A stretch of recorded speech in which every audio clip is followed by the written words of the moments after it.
ಒಳ ಮೀಸಲಾತಿ ಈಗ ತೃಪ್ತಿದಾಯಕ ಇದೆನಾ ಸರ್? ಕರ್ನಾಟಕ ರಾಜ್ಯ ಇತ್ತೀಚೆಗೆ ಒಳ ಮೀಸಲಾತಿ ಅಂತಕ್ಕಂತಹ ಏನು ಒಂದು ದೊಡ್ಡ ಪಿಡುಗಿತ್ತು, ಅದಕ್ಕೊಂದು ಮಧ್ವರಿತಕ್ಕಂಥ ಕೆಲಸವನ್ನು ಕರ್ನಾಟಕ ಸರ್ಕಾರ ಮಾಡಿದೆ. ಈ ಒಂದು ಕರ್ನಾಟಕ ಸರ್ಕಾರ ತೆಗೆದುಕೊಂಡಂಥ ನಿರ್ಣಯಗಳೇನಿದೆ ಅದು ಸುಪ್ರೀಂ ಕೋರ್ಟ್ನ ತೀರ್ಪು ಏನಿತ್ತು, ಆ ಸುಪ್ರೀಂ ಕೋರ್ಟ್ನ ತೀರ್ಪಿಗೆ ವಿರುದ್ಧವಾಗಿ ನಾಗಮೋಹನ್ ದಾಸ್ ಅವರ ರಿಪೋರ್ಟ್ ಇತ್ತು.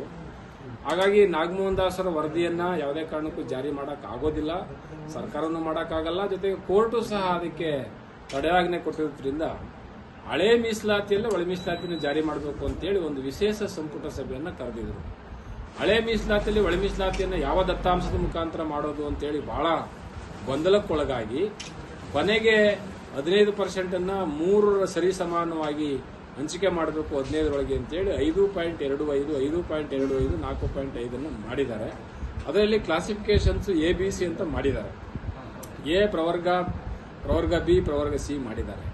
ಪ್ರವರ್ಗ ಎ, ಪ್ರವರ್ಗ ಬಿ, ಪ್ರವರ್ಗ ಸಿಗೆ ಮಾನದಂಡಗಳೇನು ಅಂತ ಏನಾದರೂ ಕೋರ್ಟ್ನಲ್ಲಿ ಪ್ರಶ್ನೆ ಮಾಡಿದ್ರೆ ಈ ಒಂದು ರಿಸರ್ವೇಶನ್ ಬಿದ್ದೋಗ್ತದೆ, ಇದು ಬಿದ್ದೋಗ್ತದೆ ಕೋರ್ಟ್ನಲ್ಲಿ. ಯಾಕೆಂದ್ರೆ ಮಾನದಂಡಗಳನ್ನ ಕರ್ನಾಟಕ ಸರ್ಕಾರ ಸರಿಯಾದ ರೀತಿಯಲ್ಲಿ ಮಾಡಿಲ್ಲ. ಪ್ರವರ್ಗ ಎಗೆ ಸೇರಬೇಕಾದಂತಹ ಒಂದು ಸಮುದಾಯವನ್ನು ಪ್ರವರ್ಗ ಬಿಗೆ ಹಾಕ್ಬಿಟ್ಟಿದ್ದಾರೆ.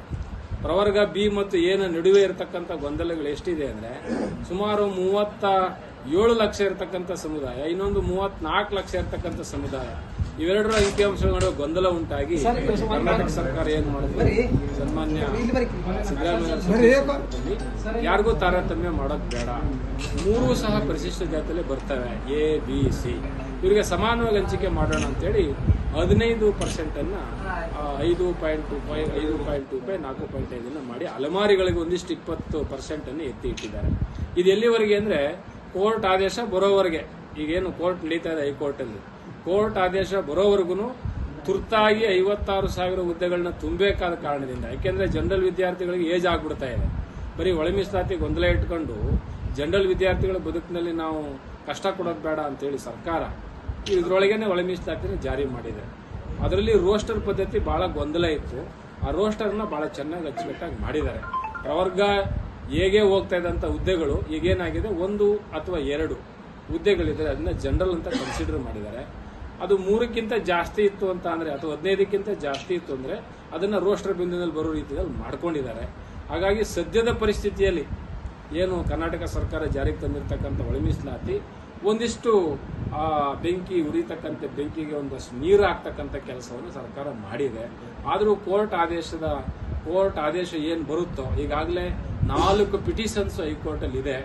ಅಲಮಾರಿಯವರು ಈಗಾಗಲೇ ಸ್ಟೇ ಕೇಳಿದ್ದಾರೆ. ಹಾಗಾಗಿ ಯಾವ ಸಂದರ್ಭದಲ್ಲಿ ಏನಾಗುತ್ತೋ ಗೊತ್ತಿಲ್ಲ, ಅಂತೂ 56,000 ಹುದ್ದೆಗಳನ್ನ ತುಂಬಲೇಬೇಕಾದ ಅನಿವಾರ್ಯತೆ ಇರುವುದರಿಂದ ಈ ಮೀಸಲಾತಿಯನ್ನು ಸದ್ಯಕ್ಕೆ ಒಪ್ಪಿಕೊಳ್ಬೇಕಾಗ್ತದೆ. ಯಾಕೆಂದ್ರೆ ಎಲ್ರಿಗೂ ಸಮಾನವಾಗಿರುತ್ತರಿಂದ, ಯಾರಿಗೂ ತಾರತಮ್ಯ ಇಲ್ಲೇ ಇರೋದ್ರಿಂದ ಇದು ಸಮಾನವಾಗಿದೆ ಅಂತೇಳಿ ಕರ್ನಾಟಕ ಸರ್ಕಾರ ಇವತ್ತು ಅದನ್ನು ಅನೌನ್ಸ್ ಮಾಡಿದೆ. ನಿನ್ನೆ ಒಂದು ತುರ್ತು ಸಚಿವ ಸಂಪುಟದಲ್ಲಿ ರೋಸ್ಟರ್ ಬಿಂದುಗಳನ್ನ ಸರಿ ಮಾಡಿ ಅದನ್ನು ನಾಳೆ ಸೋಮವಾರ ದಿನ ಆದೇಶ ಹೊರಗೆ ಬರಬಹುದು. ಅದು ಎಲ್ಲರಿಗೂ ನ್ಯಾಯ ಕೊಡ್ತಕ್ಕಂಥ ಆದೇಶ ಅದಾಗಿದೆ ಅಂತ ನಾನು ಭಾವಿಸ್ಕೊಂಡಿದ್ದೇನೆ. ಮುಂಬರುವ ಚುನಾವಣೆಗಳಲ್ಲಿ ಈ ರೋಸ್ಟರ್ ಪದ್ಧತಿ ಈಗಿರುವ ಹಂಚಿಕೆಯನ್ನ ಇದೇ ಕಂಟಿನ್ಯೂ ಮಾಡ್ತಾರಾ? ಬರೀ ಇದು ಶಿಕ್ಷಣಕ್ಕೆ ಮತ್ತು 56,000 ಹುದ್ದೆಗಳನ್ನ ಕರೀಲಿಕ್ಕೆ ಇದು ಅಪ್ಲೈ ಆಗುತ್ತೆ?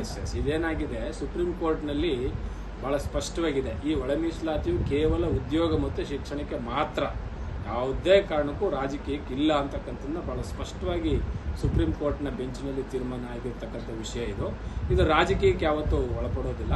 ಕೇವಲ ಶಿಕ್ಷಣ ಮತ್ತು ಉದ್ಯೋಗಕ್ಕೆ ಮಾತ್ರ ಇದು ಸೀಮಿತವಾಗಿದೆ. ಸಮುದಾಯಕ್ಕೆ ನಿಜವಾದ ನ್ಯಾಯ ಸಿಕ್ಕಿದೆ ಅನ್ನುವಂಥದ್ದು ಸ್ವಾಮೀಜಿಗಳಿಗೆ ತೃಪ್ತಿ ಇದೆನಾ? ಖಂಡಿತ ನನಗೆ ತೃಪ್ತಿ ಇಲ್ಲ. ಯಾಕೆ ಅಂತ ಅಂದ್ರೆ ಈ ಜನಸಂಖ್ಯೆ 60 ಲಕ್ಷ ಇದೆ ಇಡೀ ರಾಜ್ಯದಲ್ಲಿ. ಈ ಬಲಗೈ ಸಮುದಾಯಕ್ಕೆ ಘನಘೋರ ಅನ್ಯಾಯ ಆಗಿದೆ. ಕೇವಲ 34,70,000 ಇವರು ರಿಪೋರ್ಟ್ ಮಾಡಿದ್ದಾರೆ. 2011ರಲ್ಲೇ ಈ ಸಮುದಾಯ 32 ಲಕ್ಷ ಇದೆ.